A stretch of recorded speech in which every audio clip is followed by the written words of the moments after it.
everyone. Thank you again for being here on this chilly night. It makes me wonder why I left New Orleans some days to come to Iowa, because we never had winters like this. It is my great honor to be here this evening in conversation with these esteemed colleagues of mine, and I'm going to go ahead and introduce them so we can get right to it, because that's what you're going to see. The first up is Dr. Danille Taylor. She is director of the Clark-Atlanta University Art Museum, and she became director there in 2023 after serving as the interim director and dean of the School of Arts and Science at Clark-Atlanta University. Under her leadership, the museum hosted one of the most successful exhibitions, Our Friend Jean, the early works of Jean-Michel Basquiat. It also began to digitize its permanent collection for the HBCU, and that's an acronym you'll hear a lot today, Historically Black Colleges and Universities, for the HBCU History and Cultural Access Consortium, and received an IMLS grant to expand the museum's staff. Dr. Taylor is the editor of Conversations with Toni Morrison and co-editor of the Cambridge Companion to African American Women's Writing. She currently serves as the vice chair of the board of directors for the Order of New Arts, a nonprofit organization based in Philadelphia. To her left is Dr. Raul Ferrera-Balanquet. He is the co-executive director of the Howard University Gallery of Art. He is also an interdisciplinary artist, writer, curator, Fulbright scholar, and perhaps even in that long list of excellence, also a University of Iowa alumnus. He was born in Havana, Cuba, and came to the United States in 1980 via the Mariel boat lift.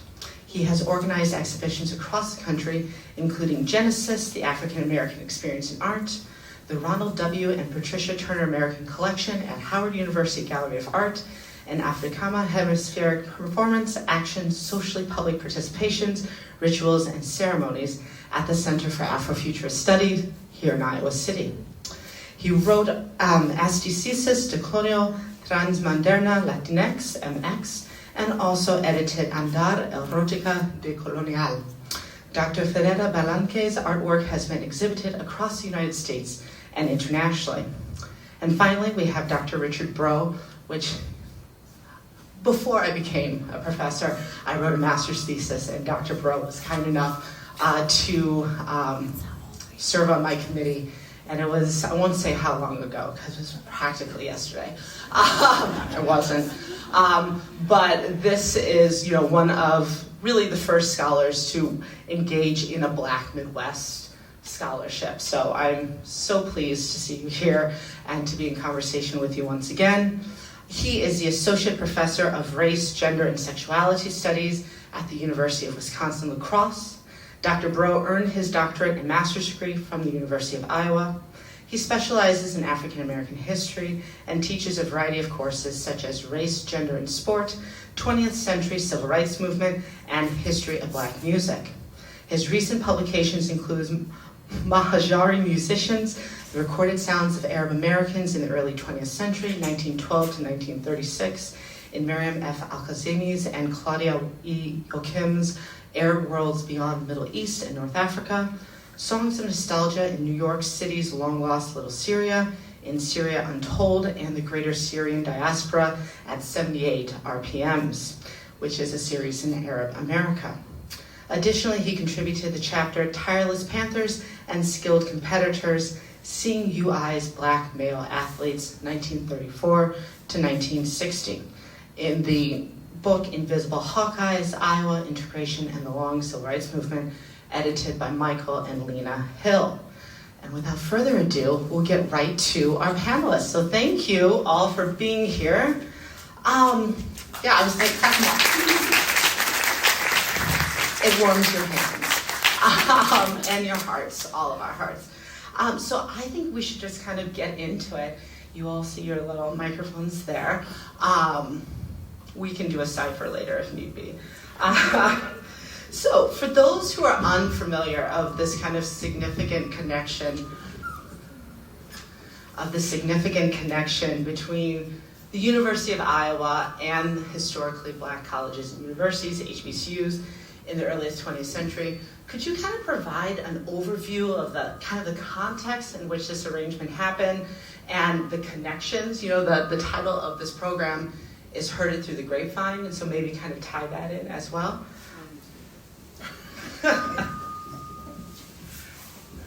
Yeah, sure. It's really fascinating to me to be able to have this discussion with other scholars. You know, the networks that existed in Iowa were ones that, and between Iowa and HBCUs, were quite complicated. Probably go back much further than most people presume.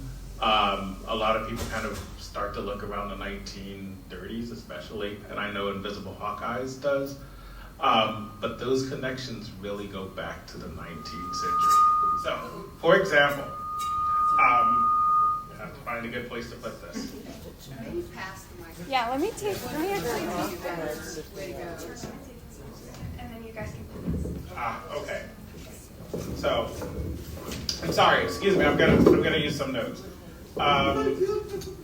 So, this is before 1910. Before 1910, there were 34 Black alumni of 11 different Iowa colleges that went on to staff, either as faculty or as administrators, HBCUs. And it's something that... Perhaps this is just the worst microphone. Yeah, hold on. I can also just use my teacher. There you go. I don't know which one. But to put some of this in context, both W.E.B. Du Bois, who by the late 1890s was at Atlanta University, and Booker T. Washington, who many of you know headed Tuskegee University, both those individuals had spent at least some time in Iowa doing various things, but among the things they did were recruiting people to their particular institutions, going back to the 1890s. The person that you all probably know best, and you've all heard of, is George Washington Carver. Yes? He went to Iowa State, not here, but he went to Iowa State, right? But he went to Iowa State. Washington recruits him to go to Tuskegee to teach there, right? And Oubre mentions the fact that George Washington Carver had a significant influence on him during his time at Tuskegee. Carver was also an artist. Most people don't know that. Most people know him kind of as a botanist, right? But he was also an artist as well. So there's that early connection. But, and I'm just going to give you just a couple names. I'm not going to read all of these. So, but Washington visited Iowa in 1898, 1899. He gave the commencement address here at the University of Iowa in 1902, right? Margaret Murray Washington visits Des Moines in 1914. Okay, so that's him. Du Bois marries Nina Gomer, who was born in Quincy, Illinois, but grew up in Cedar Rapids, right? They get married in 1896, then they end up in Atlanta at Atlanta University. Du Bois also published The College-Bred Negro in 1900 and The College-Bred Negro American in 1910. I mention those because in that 1910 study, Du Bois did a special subsection on Black graduates of Iowa colleges, right? And he lists these people who are teaching at various places. So I'm going to give you just a couple of names and places. Some of these colleges are now defunct, but Tabor College in Iowa, right, now defunct. Edward Blackshear, president of Prairie View A&M. Hightower Keeling, president of Western University in Kansas, which was a HBCU in Kansas. Of course, George Washington Carver at Tuskegee. Perry C. Parks at Clark University or Atlanta University, who graduated from Iowa State. S. Joe Brown, who was the first African American to get his the first African American to graduate from the liberal arts college here at the University of Iowa. Taught at Bishop College, as did Letta Carey, who was one of the first 2 African American women to graduate from the University of Iowa. There are a lot more of those, right? I don't want to take up too much time, but it puts that early connection in context, because that is happening through the early part of the 20th century. This is all before 1910 that I'm talking about. And so by the time you get to the 1930s, there is this grapevine, if you will, since we're using that analogy, of Iowa grads, right, who staff HBCUs, sometimes HBCU undergrads who then come to Iowa to get professional degrees and or graduate degrees, also beginning around that same time period. There's also the Iowa Federation of Colored Women's Clubs, right, which had the home at 942 Iowa Avenue, but who are connected to the National Association for Colored Women. I mention this because there are multiple grapevines, if you will, right? And all of these connections represent parents, aunts, uncles, neighbors, friends of these various people who were coming to Iowa as students in various capacities, right? And then circling back to HBCUs, because Southern universities weren't admitting any black students, much less hiring black faculty. And most, what I call historically white colleges and universities throughout the rest of the country weren't hiring black faculty as well, right? So there's this long and interesting history, just to say the least, of which Oubre and his contemporaries are then a part of that. So. Do you want to add something to that, Dr. Taylor? I don't. Sorry, I forgot. I mean, asking for professors to share a mic. You know, it's a lot, but we'll manage. We'll manage. In fact, you'll probably control us better this way. I don't think I can. I mean, your timeline is really fabulous. I was more aware of the later timeline, but as I think about Du Bois and his very precise sociological studies, I mean, he really wanted to know where Black America was, and if the South connected to anywhere else, he would document it. And those networks that he built to gather that information were key, because he didn't have a whole lot of resources to hire people to go out and do that field work. So without those connectors, it wouldn't have been done. And it's across multiple fields that I was always aware of. And you know, and I think this is one of these things that people kind of take for granted because we have such a limited knowledge and history of the Black American experience, right? It's one that we always tie to the sharecropping South. But we have people up here studying botany, studying zoology, right, audiology, and this is because of these Southern universities. They would spend their own tax dollars to send the best and brightest Black students to the North to get educated, right? For graduate programs. Exactly. And this creates this, like you're saying, this grapevine. And so I can imagine, given that many of these African Americans were living in the South, and it's Jim Crow ways, and it's, you know, majority Black communities, segregated communities, that Iowa is just like home. No problems, no issues. I don't think anybody expected that in America. I think that is terribly naive, but it's what you can tolerate. What is your vision and goal? And they wanted the education. The thirst for education was so keen. You don't create a whole system of schools. I mean, HBCUs is colleges and universities, but they had to start with the alphabet. And they had to build to the normal schools. And then they could develop to colleges. So by the 1930s, when John Pope had the concept of the Atlanta University Center, he could convince Morehouse and Spelman to continue to do their mission, and Atlanta University would be the graduate school for Black people in the South.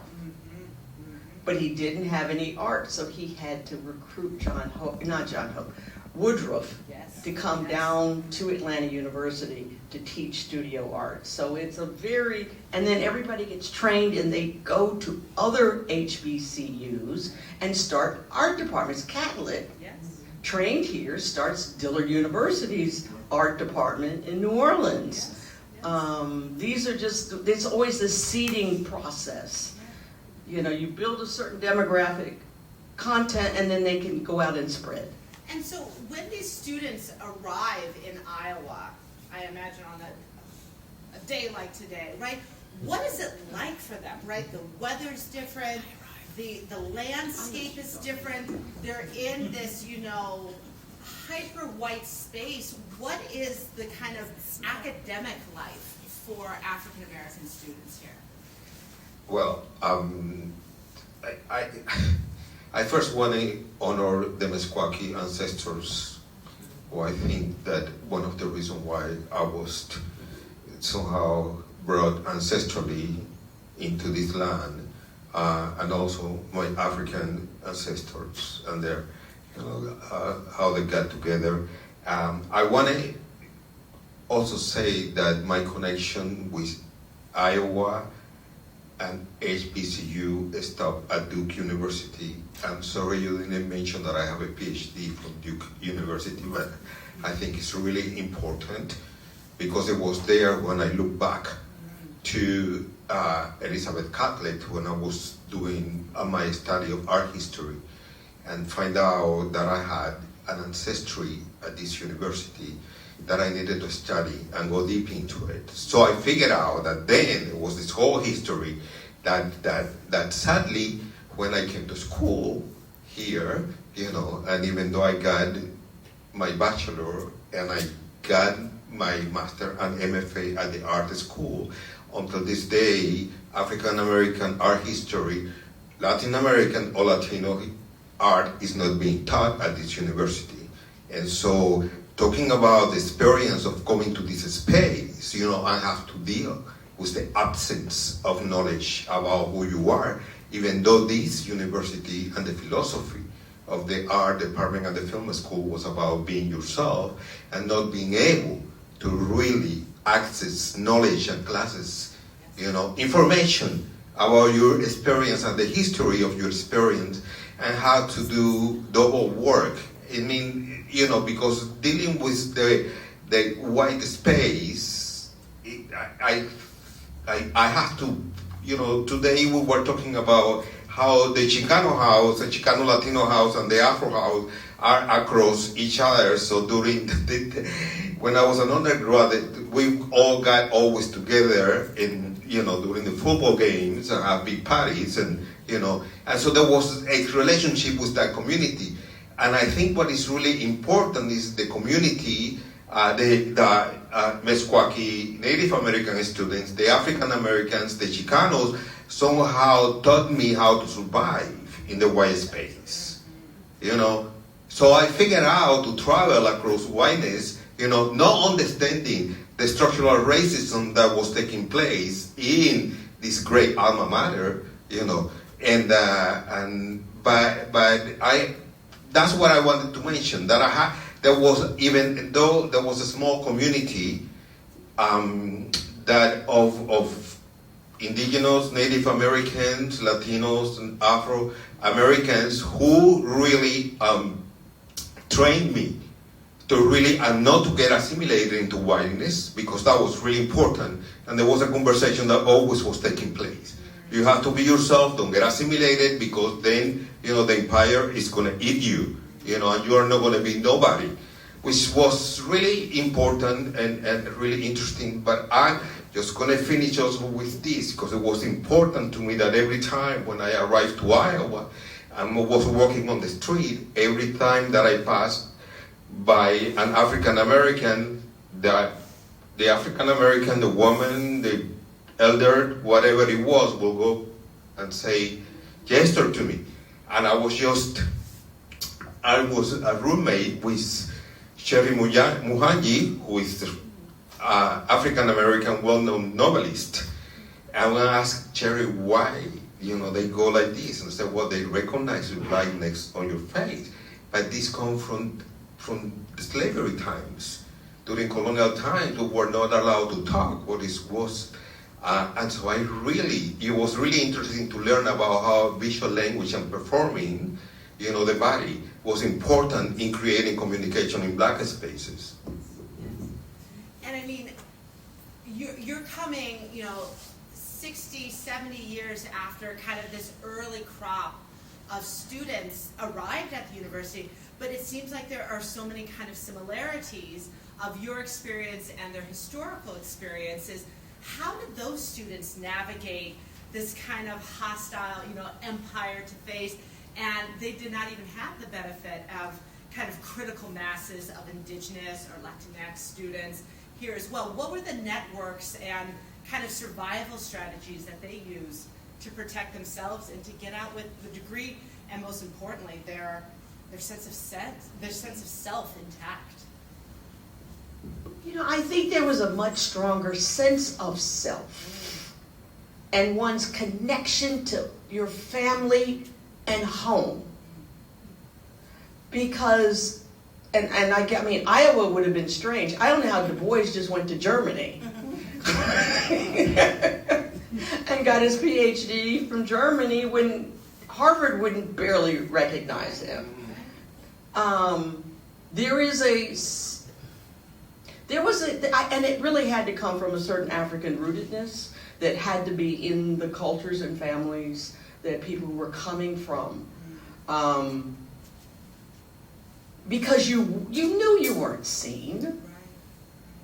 And you were going to go back and create other spaces, which is why I think you always see people building communities or wanting to move to Kansas and start Black communities that would be free.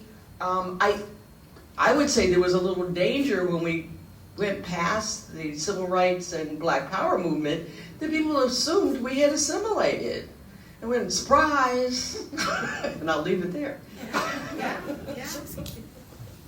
Yeah, the Fergusons, the Tates, the Hesters,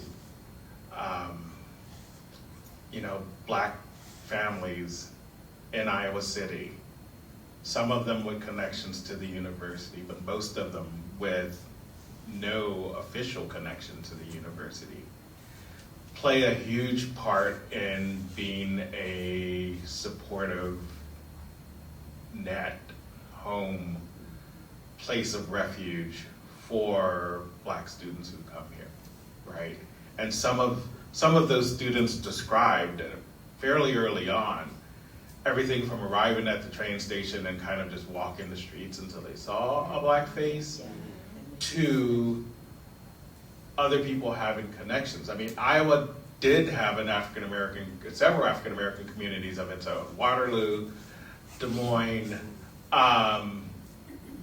Buxton, right? And so there are also Black students coming here from there. So Iowa's home to them, right?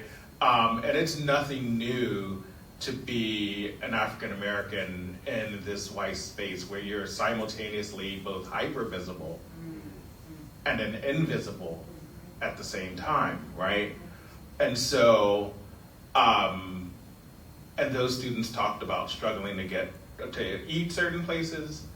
Sometimes they organize to identify which restaurants will be more accepting and which are not. So they start what's called the Negro Forum in the 1920s, right? And it's both sort of a sounding board for students to come and kind of talk and communicate with each other. But it's also, that is one of the organizations that sent students, both sometimes Black and white, into downtown Iowa City to determine which restaurants would actually serve Black students. So they're taking on what we kind of later know as a strategy that we typically associate with the 50s and 60s, right? And they've been doing it for a long time, and that's why I kind of started the way I did, sort of taking this back even further, because all of those networks are much older. Yes. right, then we realize, and what the primary documents show, because that's the most important part, at least for someone who's a historian, right? The documents are all there. They started a Black Alumni Association by like 1915. And then by the time alumni come later on, they have to restart one, in part because they didn't know the other one existed.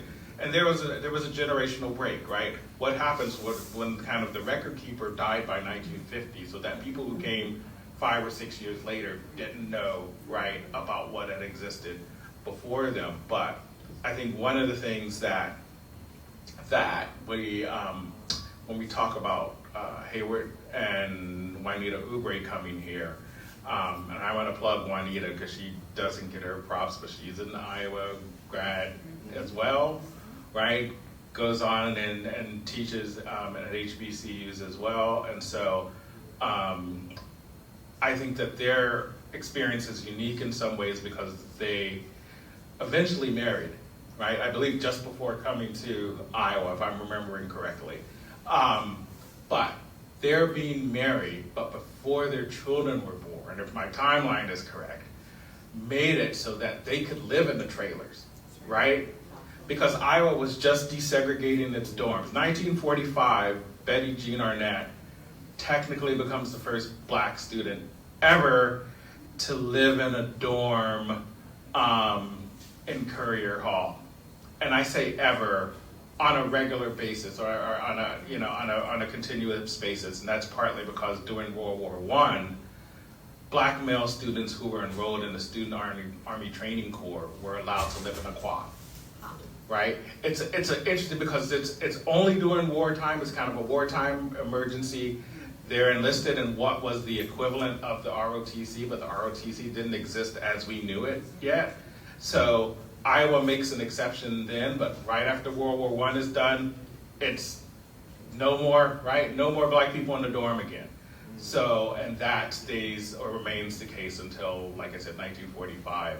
And then you have the Currier 5 by 1946. So by the time Oubre comes, right, not only is Currier desegregated, but the quad is re-desegregated. And so you have Black students there. Then you had the Quonset huts, the trailers. These were all built in response to the housing shortage just after World War II or around World War II. And so because the Oubres don't have a child yet, like I said, they can stay in the trailers. If you were a Black couple with children, which there were some graduate students coming who were married and with children, they were still left to their own devices to try to find housing in the general city. And those are the students who came as graduate students who often then had the most problem and the most difficulty because the racism of the city, if you will, right, was still kind of stuck where the racism of the university had softened a little bit. I won't say it went away because Black students were still obligated to live with only other Black students in the dorms through much of the late 1940s and into the 1950s. And so, it's a very complicated and nuanced kind of segregation. Doris Malcolmus, who's an Iowa alum, used to work at the Women's Archives, but also a historian, used to call it the now you see it, now you don't racism of Iowa, right? Because it's fluid racism, and it shows up in interesting ways. And people like Bud Culberson, who was Lulu Merle Johnson's nephew, talked about this same thing, that because his family lived here in Iowa City, so he's another one of those with connections to a HBCU. He grows up partly in Iowa City. He goes to Virginia Union first, right? HBCU. Then he comes back to Iowa City, desegregates the varsity basketball team, right? And his aunt is the first Black woman in the United States, period, to get a PhD in history. Lulu Merle Johnson, who many of you know because of the efforts to rename the county's renamed, but the plaza. Right, yes. So So, so it's a really fascinating and complicated history, to say the least, right? And so how does it, and you know, and I think about, you know, particularly in the aftermath of 2020, right? So many people were kind of shook, right? And for so many different reasons, but like first, that this type of, you know, kind of police brutality could happen in the Midwest, but also that there were black people in the Midwest, right? And so, and I think about like, there were so many articles that came out about Minnesota nice, or, you know, Iowa nice, and so this kind of, you know, lots of scholars write about it's the shifting terrain, that sometimes you can go to this facility, but other times you can't, and whereas in the South, you know, the Jim Crow South was so cut and dry, what you could do and what you couldn't do, but in places like the Midwest, it was a bit more fluid. So how did, you know, Hayward Oubre navigate this kind of shifting, fluid way of being black in a space that wanted him here, but at sometimes did not want him here? How did this show up in his, you know, lived experience here when he was getting his MFA? How did it show up in his artwork? And how, you know, years down the line did he reflect on his time in Iowa? Well, I can't speculate since I didn't live that, but and I want, you know, I'm going back and forth, and a lot of memory comes to, and I don't want, I want to bring this out before I forget, because and because my experience is many years later, okay, which I don't know. When I think about, or when I find out that he lived in a trailer, and I have to live in trailers too, because the economic burden of being a student of color at this university is something that is still being haunted me. I'm still paying my student loans, and I'm gonna die. The ones that I took from here, because when I went to Duke, I had scholarship, okay? But I came to, and are the ones that, so I keep thinking about that type of experience of having, you know, the Black and Latino students living together, 4 of us in one room, you know, and because couple of us study art, and it was so expensive, and sometimes you have to choose between paying the rent or paying your film. That was, you know, very expensive during that time. But I want to mention, you know, what, you know, somehow have been named those radical scholars and administrator like Dr. Philip Howard and Dr. Rusty Barcelo, that it somehow we felt that we were protected, you know, at the university, but because they were in top places. These 2 administrators, you know, Rusty and Dr. Howard, they were in high, and I'm going to be honest and never have talked about this, but when certain experience of racism, you know, came to life, and I always got defended. And I realized one day, oh, you know, I'm not alone.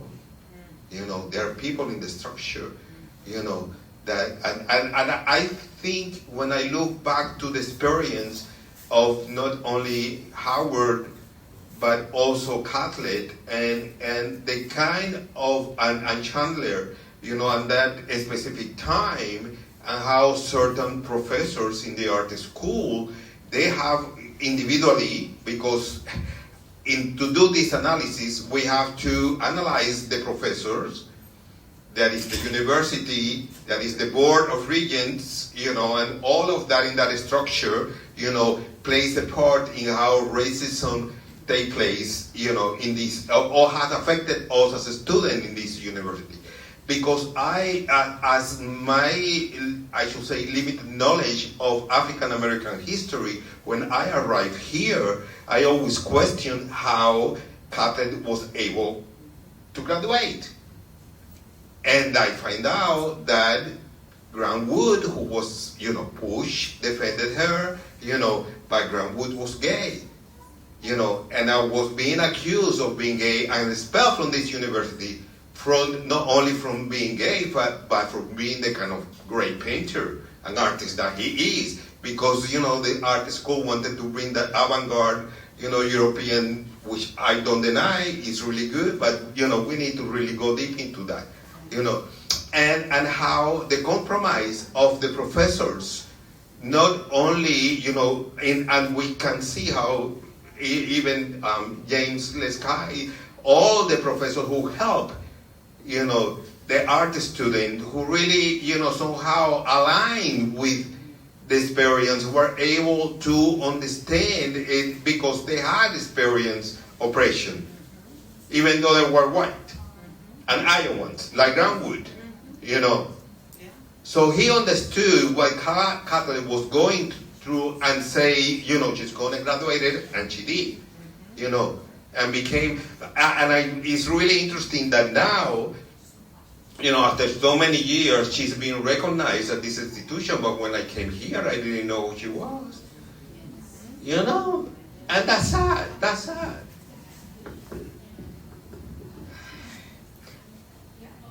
I think sometimes, yes, you have certain experiences at college, but your arc of your life is so very long, and you can block that stuff out. I was a generation that had to integrate, and I just blocked that out because I had to keep moving on.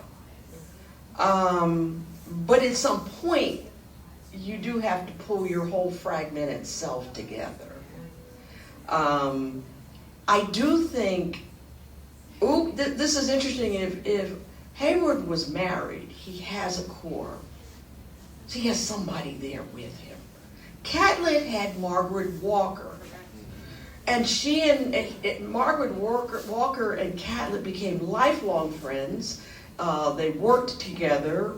Margaret Walker is a writer, a poet, a novelist, and she went back to Mississippi at Jackson State, and when they made the Margaret Walker Center, Catlett created an image of the Phyllis Wheatley statue for her. So I think if you can have at least one person at your back, it's very helpful, because there's the experience of the teachers. There's also, how did your fellow students treat you? And that can be very, very important. It is very important, particularly for younger students. So that's a complicated question that I don't know if we can ferret out all the nuances for every individual. I do know Hayward had accumulated traumas. He just kept accumulating these hits at various institutions where he felt, and by the art establishment. Right. I think for him, and I just don't recall Chandler's personal history, but he never got the recognition he felt he should have received. And that created some bitterness. Catlin just went to Mexico and said, the hell with everybody. I'm not going to play with McCarthy. I'm going to build a life. She had a forge down there. She was doing her art. She was creating community art in prints. She could do her bronzes. She kept feeding her art back to the United States. She was really quite brilliant in that set of strategies. But Hayward was very quirky and very bitter. And it was just and that, you know, we're not stone, but even stone could break. So And, you know, and I took my class to see the exhibit, some of whom are here joining us today, and seeing, you know, such a large corpus of his work. And if you haven't gone upstairs yet, I highly recommend that you do. There's also a great textile exhibit that I got distracted by before the panel today. But in looking at the entirety of the corpus of his work, it shows the complexity of the Black experience, right?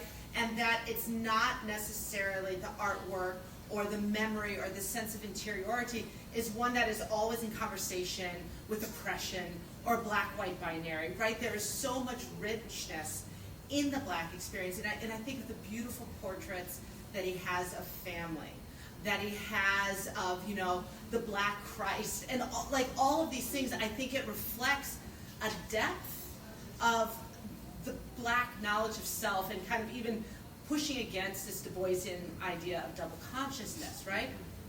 But up until recently, Oubre has not received the flowers that he has, right? And so tell me a bit about this kind of trajectory. So we have all of these fantastic Black artists being trained and then training the next generation, but that artwork becomes, by and large, pretty recognized only in Black communities. But that's all right, we're holding it. We're holding it because I have 7 pieces upstairs. Tell me more about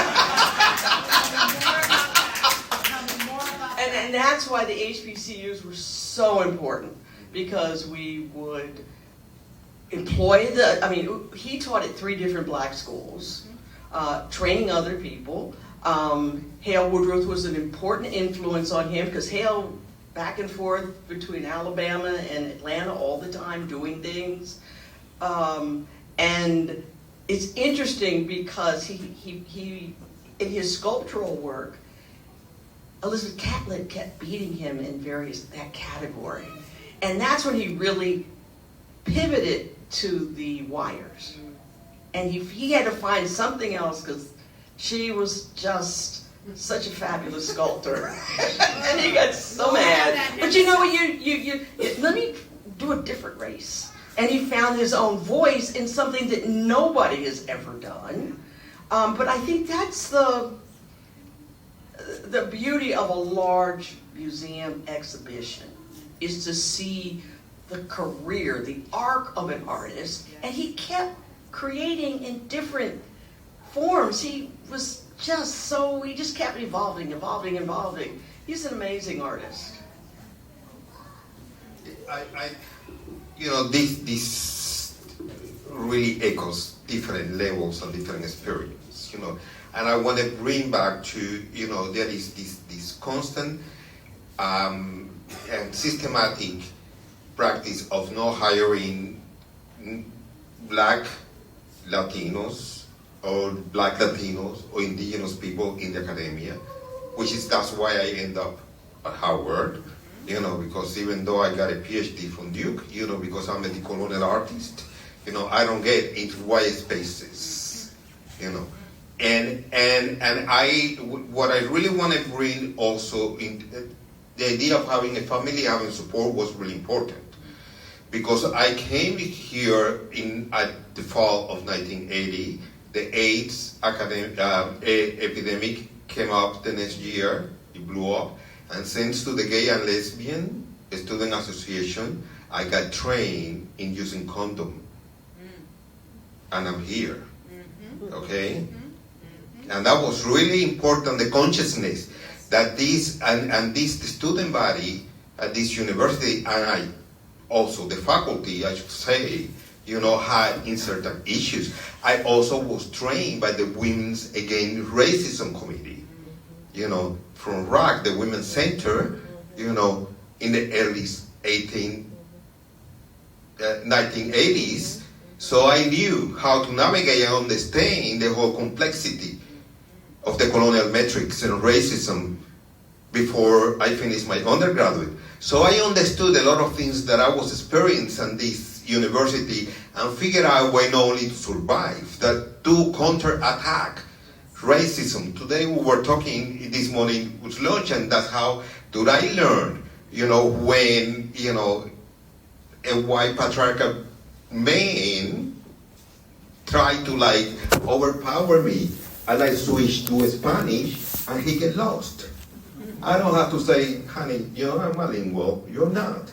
And I say, oh, I'm sorry, my stress, it's just but I just found, and thanks to the Women's Against Racism, I figured out ways, I had the support, but not only the support, I had the space to learn, how racism works in the United States, and be strong enough to be myself and to fulfill my dreams of who I wanted to become. Although when I finished my MFA, And I was already a well-known video artist all over the world, even when I was doing my MFA at Iowa, because video have come into place, and we have a great communication school, and I have studied there, so I can go make my videos and move out, you know. And I had to deal with racism in the academia, you know, and realize that the whole generation of us were not being hired, or were hired for 4 years, and then we didn't get tenure, and many of us got into crisis. And I wanted to, because it's systematic, the exclusion that happens in the academy happen also in the art world, which when I go to study at Duke University and study African American history, I start figuring out, you know, that it's not only that the systematic racism didn't happen only to scholars, it happened to artists, and the reason why we have such a collections that we have is because during that time nobody wanted to buy those artworks. But that is still happening today. You know, Black and Latino artists are not being, their work are not being bought, even by Black collectors, that is sad. They're still being hooked up in the past, you know, and rather than, because during that time, Black collectors, both Black artists are, and you know, that's why many of, that is those private collection. But today is, you know, there is a way that the machinery works that Black and Latino artists and Afro-Caribbean, Afro-Latin artists are not being supported, even by their community, and by the people who have money in that community. So that systematic exclusion, you know, that Hayward and Charlotte and many artists, because, you know, we can name, you know, from I mean, I'm Betty that today, Norman Lewis, I mean, artists that, you know, they are big times today, and their artwork costs a lot of money, that's why we have in our museums great collections, you know, they didn't experience that recognition. And we see that today. You know, I was just talking that how happy I feel of being, you know, having my ancestors like Hayward to being represented and having an exhibition in his alma mater, because finally he's being recognized, but he doesn't know he's dead, you know. And so, I mean, how are we going to celebrate? You know. Yeah, I find it interesting looking at the trajectory of Oubres' work, that at a time when there's virtually no representation, I mean none, right, in white spaces, and this is true for Catlett as well, true for Chandler as well, they're creating, you know, images of Black people. And in part, they're doing what I had the opportunity to correspond with Elizabeth Catlett before she died, right? And one of the things she used to talk about constantly was Grant Wood's influence on her. She talked about other people, you know, other professors as well, but particularly one of the things she said is that Grant Wood told me to paint what I know best, right? And Grant, what I understand from that is that Grant Wood didn't presume to know Black people, right? So he helped her develop technique and skill, but when it came to content, he said, now you do, right, the part that you know best. And he wasn't presumptuous in that sense, is what I gather from that. So that what I see in Oubres' work is Black representation when there's almost a complete absence or a relative absence. As the pool of Black artists grows, and in competition with Catlett for sure is part of that as well, right? He becomes, in many ways, his work becomes more abstract, right? And what I find interesting about that is when the presence is there, it frees him up to also explore, right, art in a very different way, explore color in very different ways in terms of his use of that. Because artists,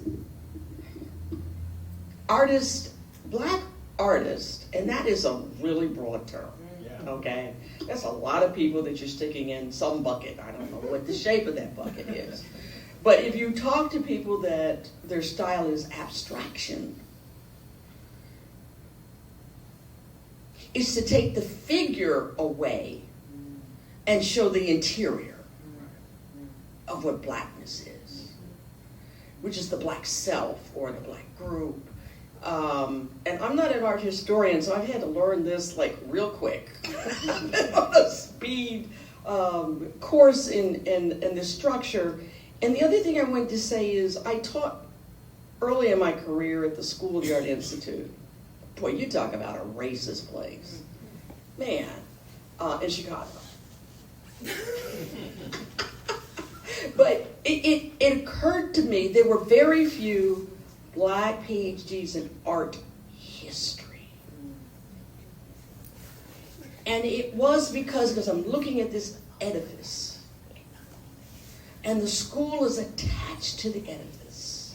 And the students had to walk through if you want to avoid the cold, you have to go through the galleries to get to the back where most of the classes were.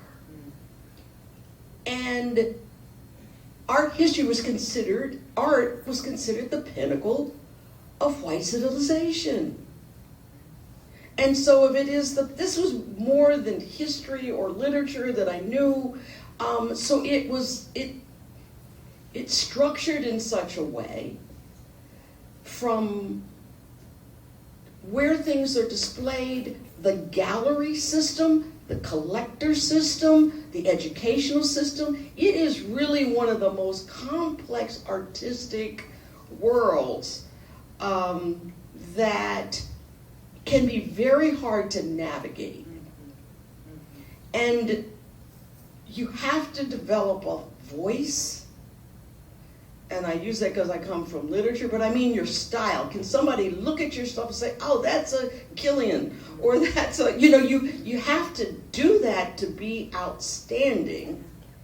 And that is very hard to do. And what support systems do you need? So I think visual arts, and even along black creativity, everybody knows we sing and dance.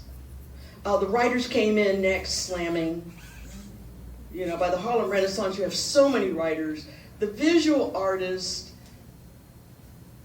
took longer to be able to gather the steam, and I mean the momentum, because they felt they needed the craft, and they were very conscious. That's why when Woodruff established the Atlanta Art Annuals in 1940. That's late. The Hammond Collection had been doing that, the Hammond Foundation, and he created another from 1940 to 1972 at Atlanta University, the Atlanta Art Annuals, because you need a certain kind of community that not only exhibits, critiques, and you had a chance to come to Atlanta and build community.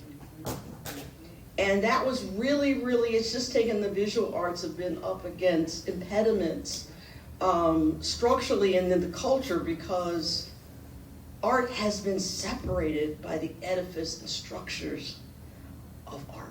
Right. Away from the people. And and I think this is in part of this tension, right? That HBCUs have preserved the legacy and the literal work of these peoples, but the masses don't often come to see it. And I think, in terms of the news, just, what was it, 2 weeks ago? Okay. But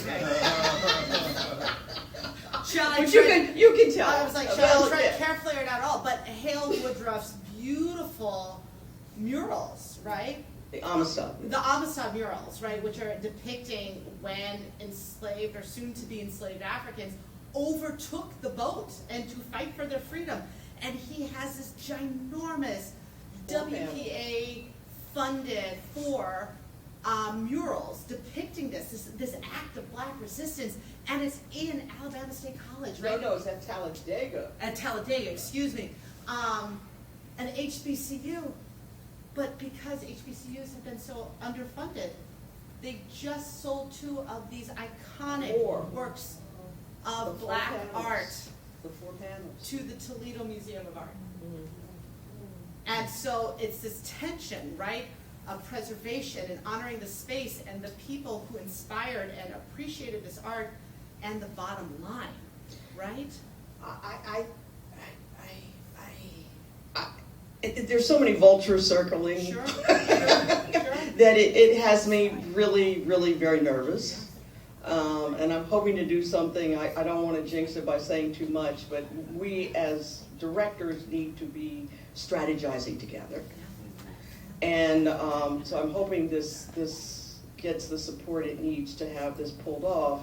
But it's also, I mean, we have to do so much education. Right. We have to educate internally. Our boards of directors have to understand this is not a pawn to be bartered with. This is the legacy of the institution. The students, they put it there for the students. Right.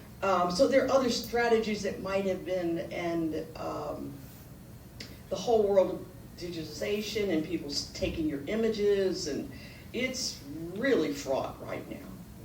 And I think it's so often, like when I teach, my intro to African American culture classes, if the students have some grounding, it's Harlem Renaissance, it's Black Arts Movement, right? It's like what are Black artists doing in between? How are they understanding themselves? Where are they finding homes?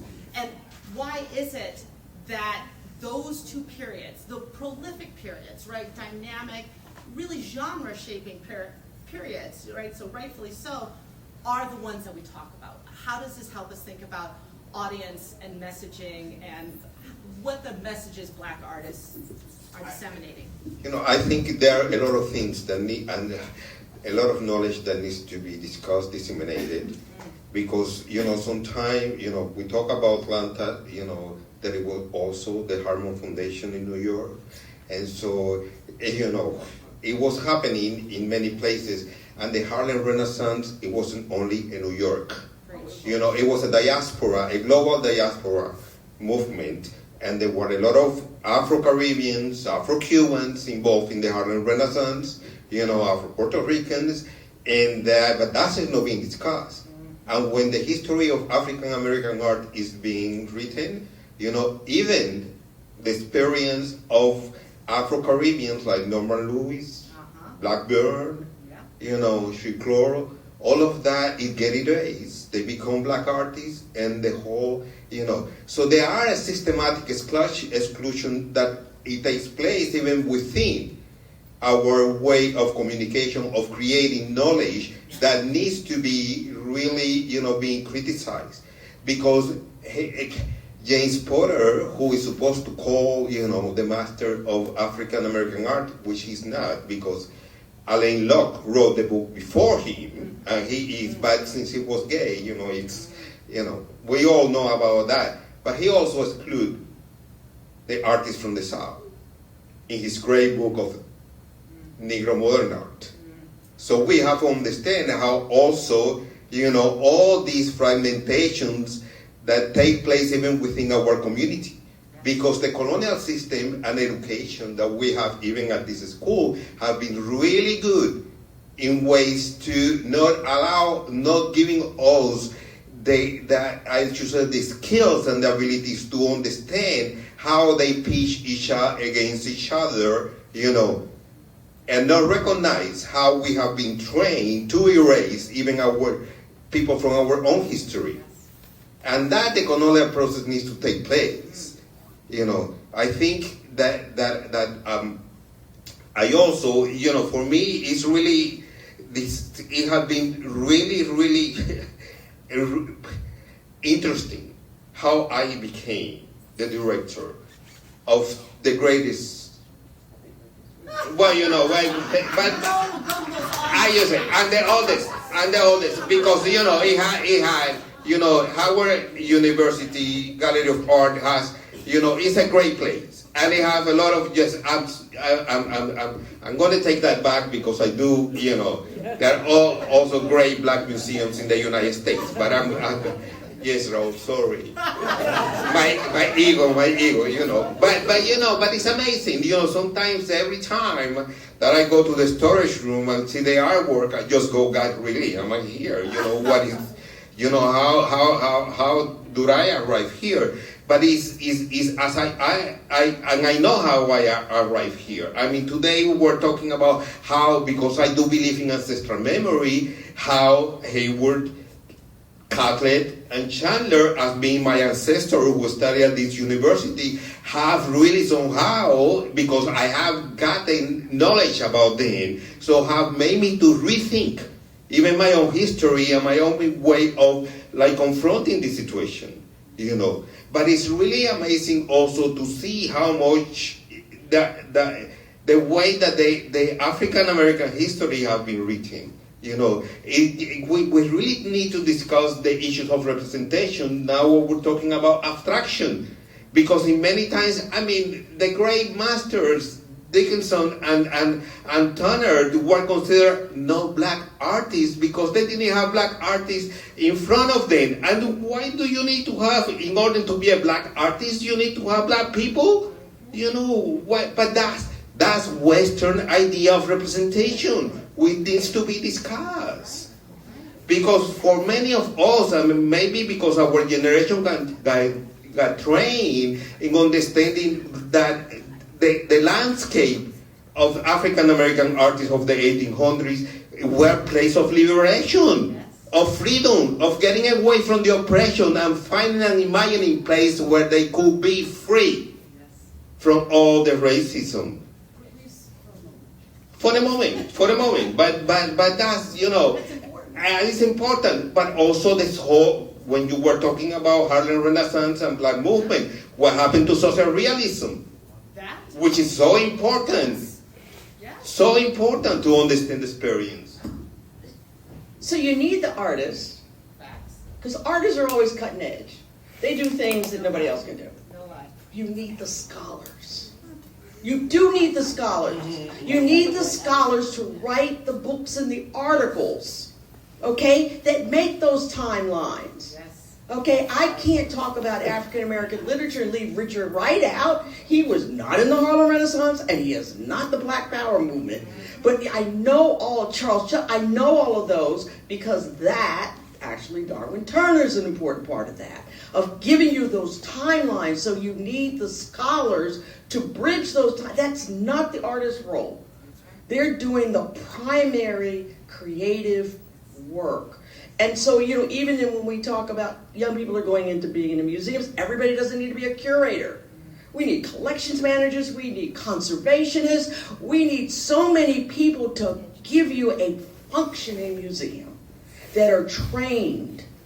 Everybody doesn't have to be on the stage. You need the cameraman, you need all of these other people, the script writer. So there's so much to do. And we need all the help we can get and all the partners.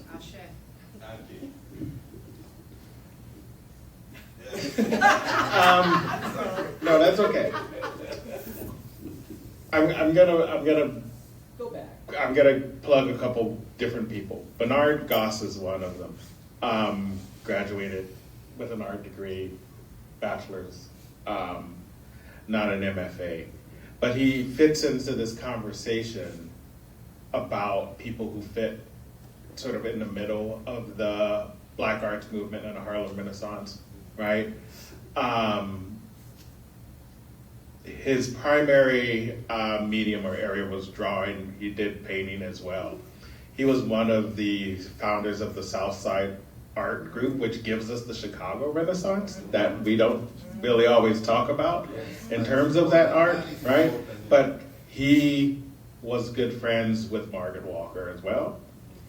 He married Margaret Burroughs, right? Who founded the DeSable Museum. And they knew, Margaret Walker as well, Elizabeth Catlett. So they were, yeah, and so they were a crew, if you will, right? Who ran together, and so the trajectory of art is such that people used to say, well, all roads run through Iowa, right?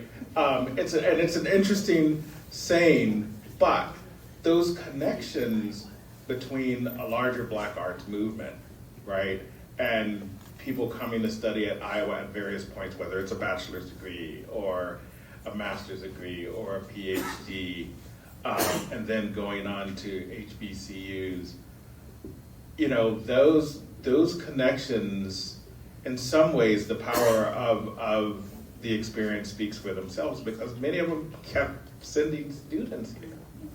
Certainly, at least through the 1960s, right? And so, and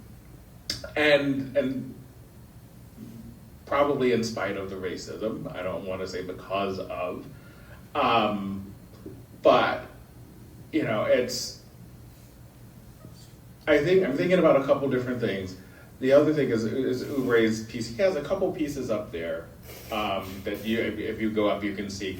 I believe one of them references a satellite or something like that. You might know the form, right? So you might recognize, or some of you might know the name. I can't remember the name of the piece, but there are a couple different pieces that are connected to like space exploration and or satellites and things like that, right?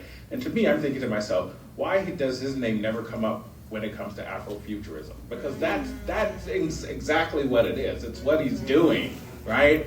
Is he's contemplating, right, both a space and time where Black people have always been a part of the development of technology, one. Two, it's the hope is that in the future, perhaps people, right, are going to be recognized for their talent and not necessarily just their race, right, but also be embraced and accepted because they're race. So they're not being tolerated, right, but they're being accepted. And I mean, he's an Afrofuturist as far as I'm concerned, right? And it's there in his work, but it doesn't come up in discussions of Afrofuturism, at least none that I've seen or heard. And I haven't heard us mention Noah Jemison, who came to Iowa. Do you know who his daughter is? N.K. Jemison, the sci-fi. Yes, I'm yes. reading her right now. Exactly. Right now. Exactly. And when I saw him talk about a week or so ago, and he's Noah does his own thing, whether he's recognized or not. And the environment in which he created, that his daughter came out of, she's one of the major leading Black science fiction. I don't know whether we call it Black futures or whatever you want to call it. All of it. And so it's very important, because artists have to create. They don't do it for the money or the I mean, they go crazy if they don't create. I mean, William H. Johnson was literally in the insane asylum creating work that hung at the Met. Yes, 100%. I'll let you have this comment, and then I'm gonna Okay. pull the threads together. Okay, because it's, you know, I think that also this, how we get trapped in Western modernity, you know, and bringing this very interesting about Black futurism, which is like, you know, if we go back, there are a couple of things that I want to bring into conversation, because it's very, there are generation thinks that they invent the wheel, and like in the 90s, my generation thought that we invented, you know, the diaspora and diaspora study, and then I read Alain Locke from the 40s, and he was already doing, you know, continental, Right. Black continental, Right. you know, diaspora, you know, writing and studies. So it's no surprise why he's not, you know, because the generation of Black futurist artists, you know, oh, this is new, and then, you know, they don't go and do the research. I mean, and many of us don't do, because the academia has a market, and the artwork also. So they have to reinvent themselves as the new thing, and the avant-garde, and that's the reason why Grantwood was expelled and was not given tenure, because the supposedly avant-garde of that time didn't want to recognize how great Iowa painter he was, because he was painting what he felt, his experience. It's not what he wasn't copying Europe or the avant-garde or anything. He was being himself. And that's still not being recognized. And even though he is the greatest American painter, it is not being recognized that his experience is from the land of Iowa, the place to grow. And so but I also want to bring into attention, because when Black futurism is being in conversation, not only that, but even the concept of the Black Atlantic, of the great Paul Euro, is very Anglocentric. And never, I got, being trained at this university, I go back to the bibliography and never see the French Caribbean scholars in the bibliography. No, the Spanish, the Black Caribbean Spanish scholar. And then I keep thinking about how, it's being this type of exclusion and not understanding the diaspora and understanding that the global diaspora, Afro-global diaspora, is multilingual. And it needs to cross and go beyond the borders of that colonial fragmentation, because we all have in common, the African ancestral. Nobody one speak English and the other one Spanish, and needs to be understood, because, when we talk about futurism, Emerson's wife, Susan, already was doing that in the 40s. And nobody wants, you look. I think we need to make sure those work. Somebody's got to bring it out. And if you don't read, you are, and that's your job. But I don't read Spanish, so I could be missing. I'm blind in some ways when you're not multilingual. If you don't speak French, you don't speak Spanish, you're going to miss a lot. And that has to be. That's why you just need to keep pumping out the scholars. I swear, that's the important thing for me, because without that conversation of scholarship, things get lost. But no, that conversation is taking place. Arturo Chambo is a Puerto Rican, and the African Americans have colonized him as being only black. That. Well, then you just bring it up and show us how it's. I'm bringing it out, but it's something. No, I'm emotional. I'm being Caribbean. I'm not angry. Okay. Let me, no, I'm not angry. And I have to, I want, please, okay? Don't confuse Caribbeanness with, anger, because that's how racism also plays up with me. That I have figured it out, No, I'm not angry. I'm very emotional, but I'm sensorial and sensitive, and that comes to me because it's not, that conversation it took place to the Harlem Renaissance. Last time you used to go to Havana, but not only. Porter used to go to Havana in the 40s, and Alain Locke used to go to Haiti and give class. The conversation has been taking place for a long time. I don't know why it keeps being erased. Well, you do know why it keeps you erased. I'm going to co-sign you and to pivot, right? Because, as someone who studies the Black Midwest, this is, thank you. So glad I can wrench control back with the microphone. Now I really feel like I'm in charge of this panel. I was just playing before. But I think about this a lot when I think about the Black Midwest. Is the growingest populations in Iowa right now are Black and brown people. And those Black people are 1 or 2 generations removed from the continent, right? So what does it mean to have a Black Iowan population with no tie to the Great Migration, with no tie to World War II, right? And I think this is a fabulous question, and like you all have been saying, it's not a new one. Black people have always been a global population from day one, right? And I think we flatten that in service of nationalism, in service of assimilation, in service of the American dream, all of these things. And I think the more voices that we have, the more exciting it is to really reckon with what does it mean to be all of these things all at once in these places. I'm looking at my watch, we're right on time. I'm going to put it out to the audience because you look like a smart group of people who have lots of important things to say, am I right?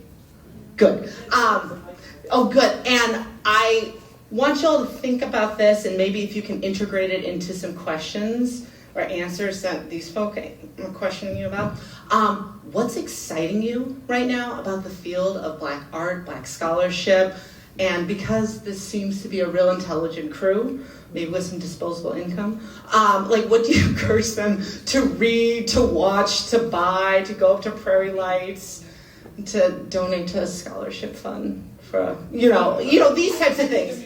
Yeah, exactly. But obviously you have an audience who is interested in this. Tell them what's next. Tell them where to go from here. All right, audience, what you got for these brilliant folks over here? Comments, questions? Perhaps over there? Challenges? You raise your hand over here? Well, thank you very much for sharing your passion and your wisdom, and I really enjoyed hearing your interaction and what you have to say. Very interested in the Hayward Oubre exhibit, and wonder if you can talk a little bit more about the process you went through to pick the items that actually ended up in the collection upstairs for the show. Maybe talk about that process a little bit. Normally, because this was a well-funded project, the curators who are working together will do their research to see where pieces are. And I think, an inquiry is usually made about your pieces. We're doing this, it's a very formal, informal process. But you get the inquiry in about we're doing an exhibition, and then, can we come see? And they literally, Sarah from Birmingham Museum, literally drove over to Atlanta, and we were down in storage, and she was looking at, because we have even more pieces of his, and so she was looking at those. We have to discuss conservation, because some of the pieces have to be conserved, and the big plaster one we have up there, that one and its sister one, that's not traveling on the show, because it's fragile. That have to be conserved, and maybe something. Anyway, you have to have the conservation conversation. If it is available and not being requested by someone else, we will hold it until we can get the contract. So you have a very formal contract that comes to you, and once you have the contract, I'm trying to think, do we do the conservation appraisal before or after, how much that's going to be? I think you do. One or the other goes, yes. And that is done by the person who is borrowing. So that is the advantage for us, is to have someone else be able to afford, because they've gotten the grants for the exhibition, to do the conservation. And because we have a historic collection, there are a lot of conservation needs. And we sign the contracts, they pick it up to be conserved, and it just keeps moving. It'll go to New Orleans next. And those particular pieces, are there any ones that just had to be in the show? Well, Like that you personally wanted the world to see? I'm not the art historian. When I first came in, and no, I don't. The only one that I have seen didn't do as good at, like the Harlem Renaissance show. Denise Morel came to CAU and looked at what we had, because you're not going to find an online catalog of everything. You have to come and look at the art. I think the John Wilson show, they missed some good pieces we had, that when I saw the show in Boston, I could have helped them fill it out, but I don't know the curatorial vision of that curator. And if she had come down, one of them had come down, we could have shown them some other pieces that really would have helped, particularly the early work of John Wilson. So it is really best to get a travel budget to travel and see if you're going to borrow from HBCUs and see what they really have, because you might miss something. We named stuff, the Catlett show, the one that first appeared in Brooklyn and at the National Gallery, they were able to put, she named the same thing, Negro woman. There are about 20 million Negro women. I mean, it's really funny the way she just randomly did that. But the sharecropper one, they were able to put 4 different versions of, which makes it fascinating to look at it. And there's a head sculpture. We have one in wood, there's one in terracotta, there's another one, and they could put all 4 of them together. It's just a great experience. I like the big shows because you get to see more of the artist and understand the artist's growth.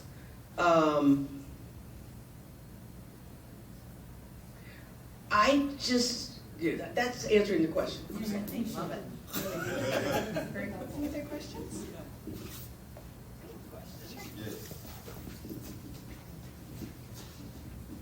University art museums play this very special role in the ecosystem of art museums in the United States because we are nimble, we are experimental, education is our primary role. Students contribute to what we do, which, adds this vivacity and, new ideas come from university art museums. But we're also fragile.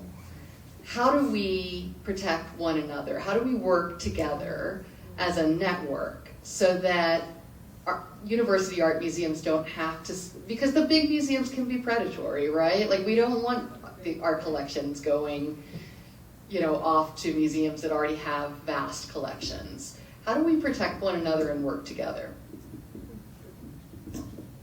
I think one thing that academic museums could do together which is what I have, I just pulled it off again because I remember reading it earlier, is the principles of academic museums. And so that working on what those principles are of decession, collections management, those are probably 2 of it. And everybody wants to be properly financed, but you can't just sell off something. There is a principle that you shouldn't sell something to just serve another need in the university. So I think we need to continue to talk together and build bonds so that if there's a crisis, we can call and look, let's get this statement out that we can send to our board. Don't do this. I mean, you have to get outside pressure, and that's the kind of thing you can kind of politic with and bind together, I think, across HBCUs and other academic museums. I want to have the opportunity to recognize that the conversation takes place in many, many ways. And I really invite everybody to go to Howard University College of Fine Art website, to the gallery, because we have a new exhibit online that is not physical because the gallery is under renovation. We hope that by next year we will put it together.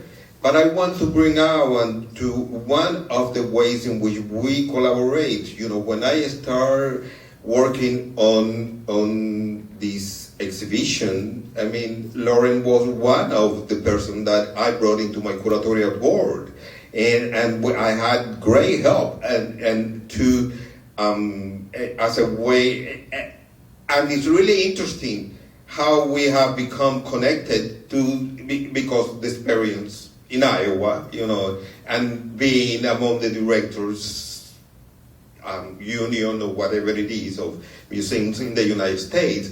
But I think there is a lot of ways that collaboration take place, in that, because I had Stephen Nelson from the National Gallery, T.K. Smith, who is born in Iowa, is a great one of contemporary young black curators. We have to be, internationally known. And I really enjoy that not only we are on the front end, and that is also across all the university museums in the United States, that being black, public, private, well, I say, Yeah. Well, but Yeah, they really are. But you know, they have a board that they do their job. That's my alma mater. You know, it is. You know, I want to say also that we have in our collection policies, since the gallery, which is a museum, is not a gallery, because when you become a collector agency, you are a museum. And I don't know how, and I'm working really hard to change that gallery stuff and become Hayward University Museum of Art, because that's what it is, and it was funded as a museum because it was. Get the name. But I'm trying. We're trying, because I think it's really important, you know. But I think that the conversations and the network have been established, but I need to give. I think the opportunity for us to bring here and to come here and I'm going to personalize this because of learning about my ancestor, you know, and have the opportunity to research my history as an art student at the University of Iowa and understand that all these great artists were here before me and learn about them. And learn about how not only that's for I think this museum to have to be to create the opportunity for us to bring together is part of that work that is being taking place, you know, because otherwise I was really astonished by Hayward color wheel.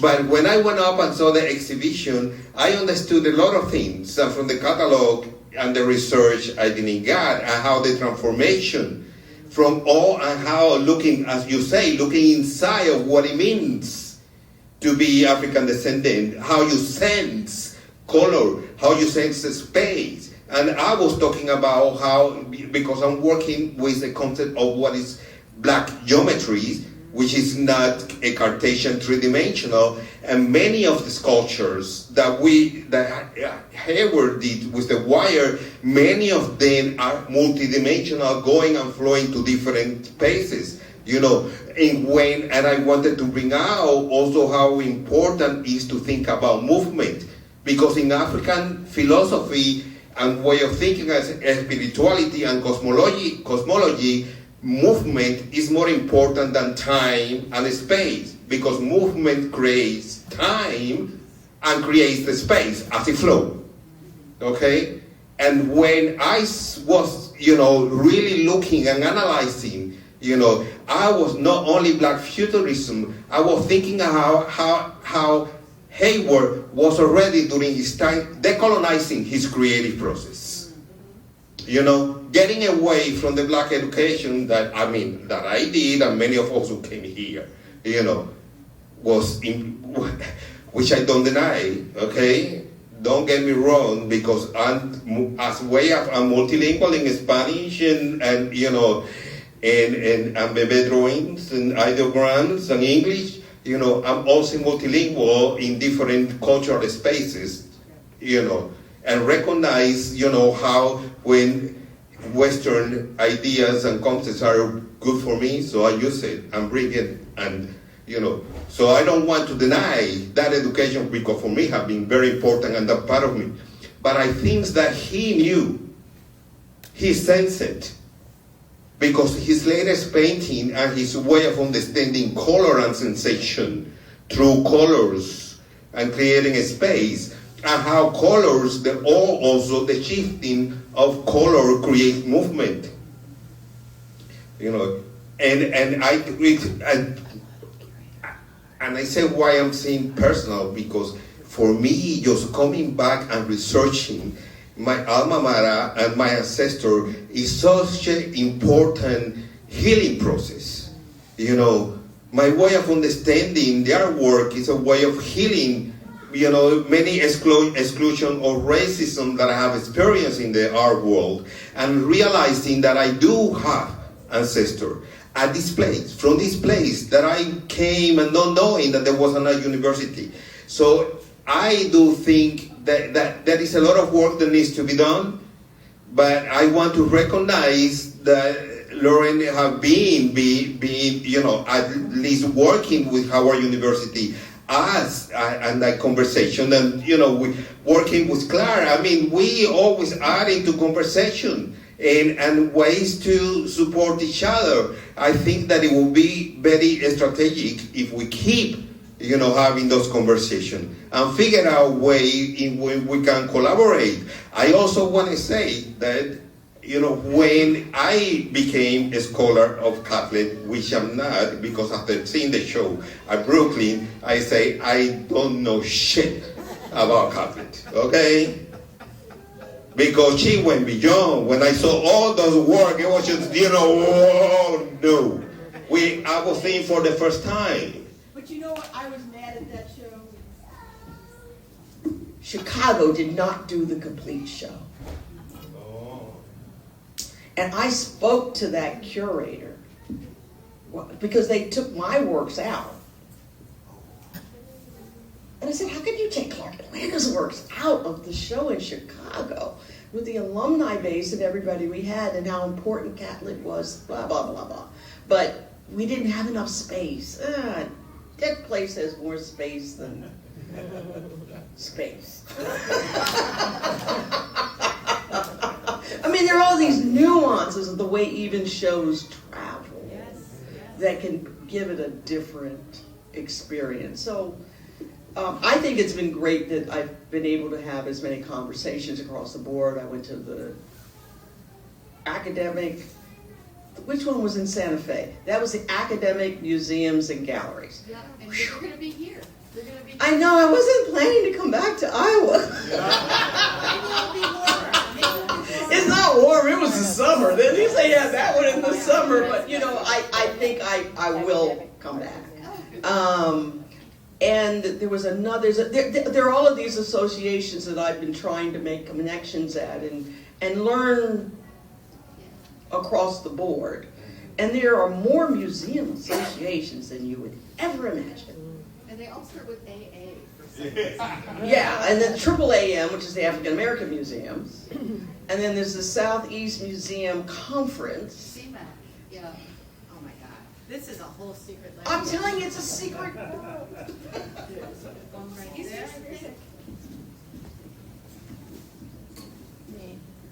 I want to circle back to something you said, Ashley, about how do we bridge the gap between the generations and provide some of that context. So I'm going to get a little personal and talk about a project that you and I are working on, Awesome.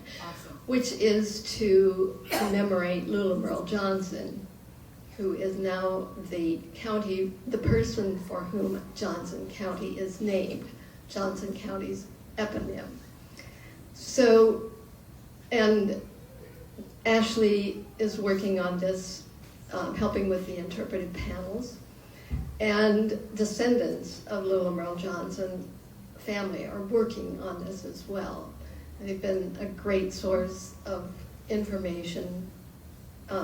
They've been enthusiastic participants in this, sharing family stories, family history, their vast collection of photographs that they are still retrieving from the garage.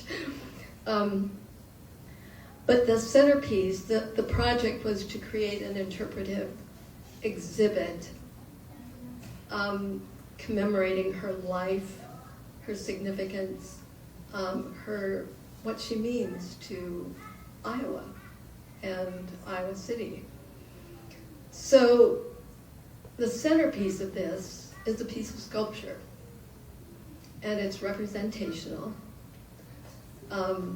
And we are working with a local sculptor. There will be a bronze statue of her, 7 foot. We wanted it a little bit larger than life size.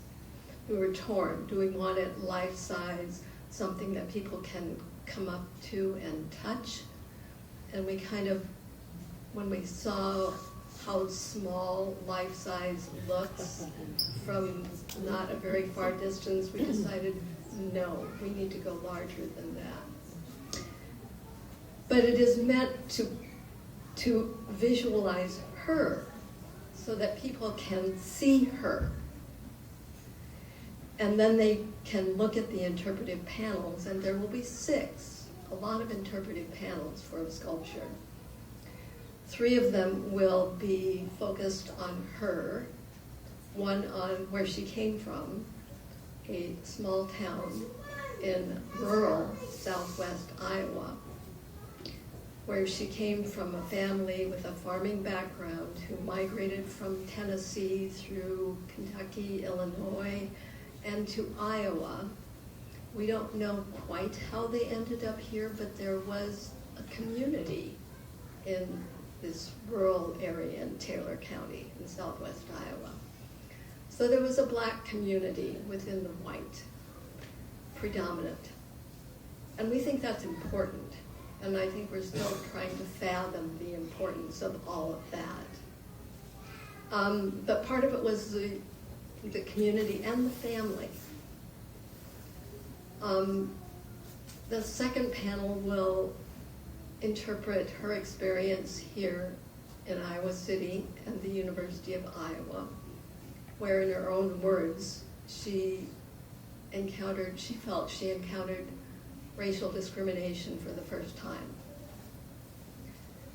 And so that tells us something about how important living in the Iowa Federation home, where she was with a community of black women, young women, and community members who came through and rotated through as kind of the house caretakers, I will say. And that connection with the Iowa Federation of Colored Women's Clubs was. And some of the connections that she made among professors here. The third one will talk about her career and how she had to go, she could not teach. There was no way to find a position in Iowa. She taught at HBCUs. She taught at 5 different HBCUs and finally ended up at Cheney, now Cheney University outside of Philadelphia, where her contribution was primarily in administration, one of the first African-American women, that first cadre of African-American women who really entered higher education administration. But she also, before she did that, and I think it was a product of her having been thrust into the Deep South immediately after while she was still working on her PhD, and encountering an entirely different kind of racial discrimination that was violent and broke the spirit of young people, and how she kind of rebelled that. I think her counter punch for that was to develop a college level course in the history of African Americans in the United States and their contributions. She's really kind of a pioneer in Black history, and she carries that throughout her teaching as well. When she's being an administrator, she's also teaching. So those are her 3 stages of her life. 3 panels will be about Black Iowa City, that Iowa City that she knew here from 1925 to 1941. And that's where Ashley comes into this, and telling that story. And part of that will be the students, the student community. Part of it is the Iowa City community, which was really very small African-American community. But it was so important. And then the third one is going to be a map, which is really kind of where Ashley and her cohort on the faculty are really excelling in mapping segregation in Iowa cities. So we're going to have a map to visualize Black Iowa City, and a lot of Richard's work is so important in informing that. And then we'll pictorialize that a little bit as well, so that you can begin to visualize the Black Iowa City that she knew. And there will be an exhibit catalog that will be based very loosely on the sculpture. It will mainly take what's on those interpretive panels and expand that. And what's motivating all of that has been to create that kind of touchstone between her generation and the young, particularly the young African American and African descent in Iowa City, or who come to the University of Iowa, to know in a very visual and hopefully with enough historical background to kind of internalize what that really means and understand that they are not necessarily the first ones who are going through that. But I do think that our ways, and Richard, the work that you have done is just so important in terms of understanding that here in Iowa City. I think we have time for one more. Sorry, really quickly, I just wanted to tell you guys, thank you so much for coming. As a young African-American man, I grew up in Atlanta and in Iowa, so I feel like I share your experience a little bit. But it is very important for you guys to be here and to speak about the history, because I had no idea about any of this. So I also want to know, is there like literature, I don't know if you said it already, so a way for me to find out my Iowa Black history, because now I'm like really intrigued. Yes. So, okay. So we want to make some, let me shout out some of Dr. Breaux's work. So he's published in the, thank you. Okay, I'll wait for you to get your pen, iPhone. Invisible Hawkeyes, and that's really kind of the civil rights era. Dr. Breaux has written extensively, like if you do a Google Scholar search, B-R-E-A-U-X, Iowa, like, or just Black Iowa, most of those things are going to be written by this guy. So you have one about the Black Arts and Letters movement here in Chicago, in the Midwest. You have one about like what Black life is like for Big 12 students, like KU, UNL, Iowa. I'm trying to think of the things I assign of yours regularly. Maybe you know your dossier better than I do. The Federation of Colored Women's Club piece is a piece from the Journal of African American History, and to me that's a really critical piece because it ties together quite a few different experiences that people had over time. I start with kind of the earliest Black women who attended the University of Iowa and graduated even before the Iowa Federation of Colored Women's Clubs kind of steps in and mobilizes in an activist campaign to really protect Black women students from being exploited as domestic help as a part of their part-time work that they did to fund their own education, right? So it's really sort of Black women intervening on behalf of Black women. So it's a really important part of that story. The piece about athletes. I've written about Buxton and Black teachers in Buxton. So there's a lot out there. There's a kind of a public history project that was done by Hal Chase.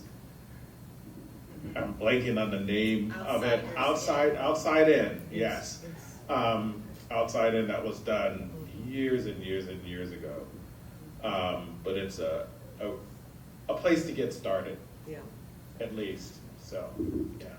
And, there are such great resources if you want to do what we do and, like, get your hands on the primary stuff.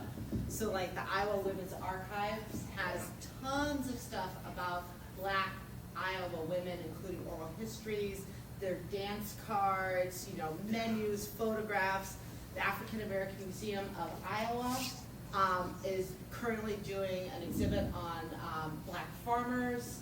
Our much beloved and much under threat State Historical Society of Iowa, just down the street of Iowa Ave, has another great collection of like the entire reel of the Bystander, which is the Iowa newspaper. It is one of 2 complete sets of Iowa's black newspaper in the world. One of them is there, one of them is in Des Moines, right? And because of Iowa's Doge cutbacks, that will be closing in 9 days.